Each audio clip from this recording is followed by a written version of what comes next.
ಈ ಭಾರತೀಯ ಜನತಾ ಪಕ್ಷದವರು ಸುಳ್ಳು ಹೇಳ್ಕೊಂಡು ಎಲ್ಲ ಕಡೆ ತಿರುಗಾಡ್ತಾ ಇದ್ದಾರೆ.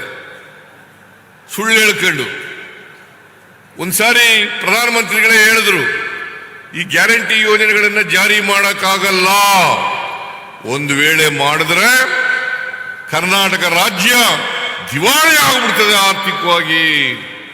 ಆರ್ಥಿಕವಾಗಿ ದಿವಾಳಿ ಆಗ್ಬಿಡ್ತದೆ. ನಾವು 2 ವರ್ಷ ಆಯ್ತು ಅಧಿಕಾರಕ್ಕೆ ಬಂದು. 2 ವರ್ಷದಲ್ಲಿ ಎಲ್ಲ 5 ಕಾರ್ಯಕ್ರಮಗಳನ್ನು ಜಾರಿ ಮಾಡಿದ್ದೇವೆ. ಸುಮಾರು 90,000 ಕೋಟಿ ರೂಪಾಯಿಗಳನ್ನ 90,000 ಕೋಟಿ ರೂಪಾಯಿಗಳನ್ನ ಈ ಯೋಜನೆಗಳಿಗೆ ಖರ್ಚು ಮಾಡಿದ್ದೀವಿ. ಅವಲ್ಲೇನೆ ಯಾವ ಅಭಿವೃದ್ಧಿ ಕೆಲಸಗಳನ್ನು ಕೂಡ ನಿಲ್ಲಿಸಿಲ್ಲ.